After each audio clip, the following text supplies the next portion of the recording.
ఆంధ్ర తెలంగాణలకు కావాల్సింది మరొకసారి real estate భూమి. 2 సార్లు భారీ భూమి వచ్చింది.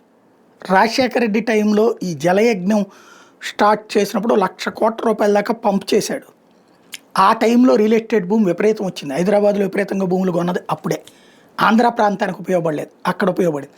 అట్లాగే మొన్నటిసారి కేసీఆర్ ఈ కాళేశ్వరం సందర్భంలో 1,00,000 కోట్ల రూపాయల దాకా రిలీజ్ చేసేటప్పుడు అప్పుడు ఒక భూమి వచ్చింది. అప్పుడు భారీ ఎత్తున కొనుగోలు చేశారు. అంటే భూమి వచ్చినప్పుడు ఏంటంటే 10,000 రూపాయలది 15,000, 20,000, 25,000కి వెళ్ళిపోతుంది.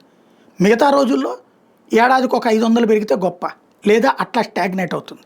నాకు తెలిసిన వాళ్ళు ఆ తెనాలి అవుట్స్కట్స్లో, గుంటూరు అవుట్స్కట్స్లో, లేకపోతే విజయవాడ అవుట్స్కట్స్లో, లేకపోతే నందిగామ, జగ్గపేట ఇట్లాంటి చోట్ల కొన్నటువంటి వాళ్ళు 10-15 ఏళ్ల క్రితం కొన్న వాళ్ళకి అప్పుడు 2 లక్షలకు 3 లక్షలకు కొన్న వాళ్ళకి ఇప్పటికీ 4 లక్షలు 5 లక్షలే బలుకుతున్నటువంటి ప్లేసెస్ ఉన్నాయి అక్కడ. అంటే ఇక అలా కొంటారు, మందంటూ ఫ్లాట్ ఉంది అంతే. అక్కడ ఇల్లు కట్టుకోలేం, అక్కడికి వెళ్ళి ఉండాలేం, అలా ఉండిపోతుంది.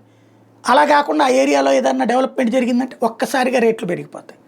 ఆ మధ్యన విశాఖపట్నం విపరీతమైన భూమి వచ్చింది జగన్ వచ్చాక. ఇప్పుడు విశాఖపట్నం భూమి డౌన్ అయిపోయింది. అమరావతిలో 2014-19లో విపరీతమైన భూమి వచ్చింది, ఆ తర్వాత డౌన్ అయింది. ఇప్పటికీ విజయవాడ, గుంటూరులో భూమి కూడా ఆ టైంలో విపరీతంగా వచ్చి అమరావతి తర్వాత ఆగిపోయింది. ఇప్పుడు సీన్ కట్ చేస్తే అన్ని చోట్ల రేట్లు ఎక్కువ చెప్తున్నారు, కొనేవాళ్ళు కరువు అవుతున్నారు.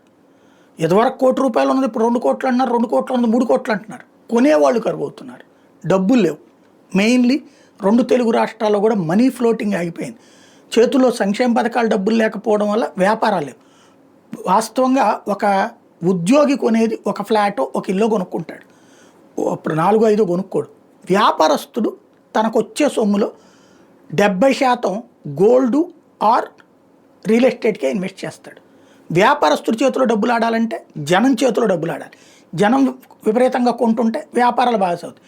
అప్పుడు తను 1 కోటి రూపాయలు ఉన్నదాన్ని 25 లక్షలు 30 లక్షల ముందు డౌన్ పేమెంట్ పెట్టుకునేసేసి ఆ తర్వాత మిగతాది కట్టుకోగలమనే ధైర్యంతో ఉంటాడు. ఇప్పుడు వ్యాపారస్తుడికి ఆ భరోసా లేదు. దాని ఇంపాక్ట్ రియల్ ఎస్టేట్ మీద భారీగా పడుతుంది. ఇప్పుడు అస్సలు పెరగట్లేదని చెప్పట్ల, పెరుగుతుంటుంది.